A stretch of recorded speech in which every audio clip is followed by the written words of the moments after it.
The animation in Invincible is good, sometimes bad, not terrible, not great, bit tough. And the new revelation that came up from the team, the production team, that they are only for compositors, broke the internet, broke Twitter specifically. Yes, and it's important to clarify that a compositor is the person who layers characters, backgrounds, lighting, and shadows.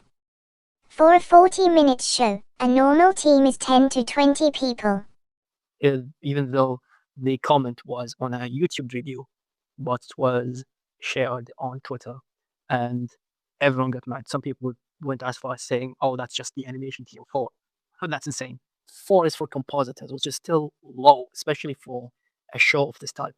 Invincible is not just any animated show. Annual release schedule, and every episode short only 8, but every episode is over 40 minutes. That's not easy. That's really tough to make yearly, every year, every 12 months or so. That's tough for animators. They probably have to finish the entire thing in 10 months. For comparison, most animated shows have 22-minute episodes and take 18 months between seasons. Invincible's schedule is twice as demanding with half the typical team size. Which is crazy because these animators are working really, really hard. And that's the problem with this industry. Sure, they outsource a lot of the more intensive work part of the production, because the thing about animators and actors are similar to, but to less extent, at least actors get respect because actors have star power. If their face bring views to films. For animated shows, they don't have that. People, to recognize that a certain actor exists in a film, they need to look it up. So in animation, that doesn't exist. It's fully reliant on the character and the IP itself.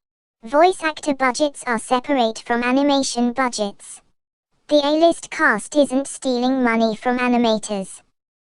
The problem is that studios don't allocate enough to the animation department.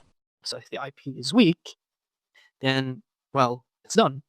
It's people aren't gonna give it a chance. During the Disney Renaissance, Disney started in a time when animation was more respected.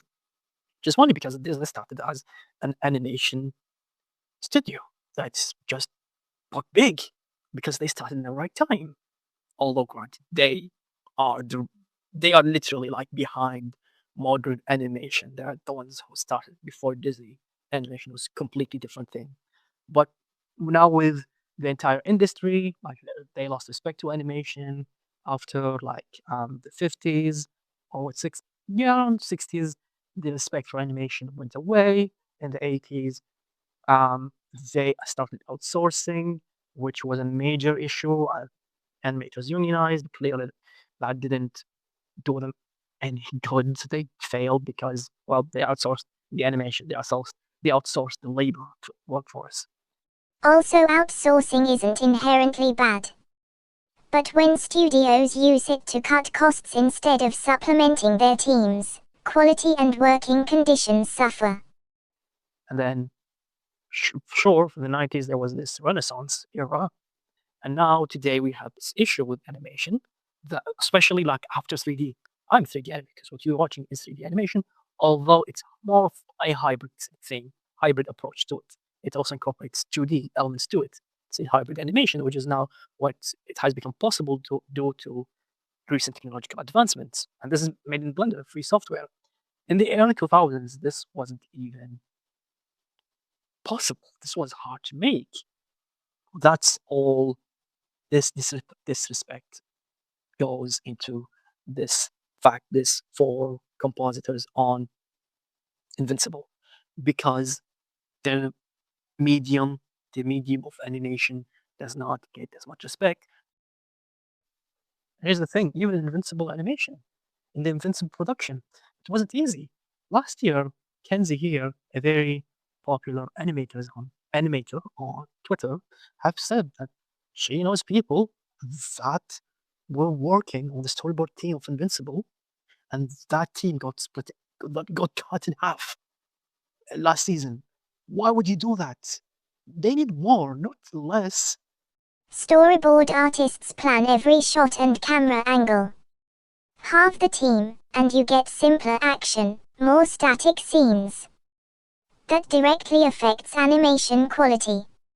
And yeah, and you can tell when you watch it that these animators are doing their best because with such a small production team, so such a small animation team, making this, it cannot, nothing can explain it beside the team just passion, which is the issue with animators. We animators, and especially 2D ones, are so passionate that they are willing to work in extremely awful conditions just so that they can animate. And they get used, and I hate this part of the industry. This is a known problem in animation. Passion is exploited because studios know artists will accept low pay and long hours just to work on a show they love. And what doesn't help at all is fans blaming the animators. Fans calling the animators lazy. The animators are overworked, not lazy. Blame the budget and schedule, not the artists. Well, they are not. They're obviously overworked. They're obviously passionate about this, but they're still overworked. The voice actors are great. Show some scenes because of how good the voice actors are. Although there is a debate on whether they need A stars to work on it. They can just hire voice actors. Actors still do voice actors. A lot of them do. So technically, they are doing it. They are hiring voice actors, but they're not hiring like specialized. You don't need A-list ones. They just need good ones. There's a lot out there waiting to be hired. I think, yeah, in the end, I genuinely think the animation is fine. The animation is not that bad, honestly. The animation is bad, I'll correct myself.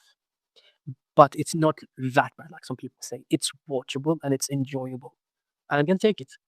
Do I wish the team was treated better? Hell yeah. Do I wish the animation was better? Yeah. Better animation means more people working on it, more animators employed, and I want to see that. And I hope that happens. So yeah, see ya. The compositors deserve raises. The storyboard team deserves their jobs back.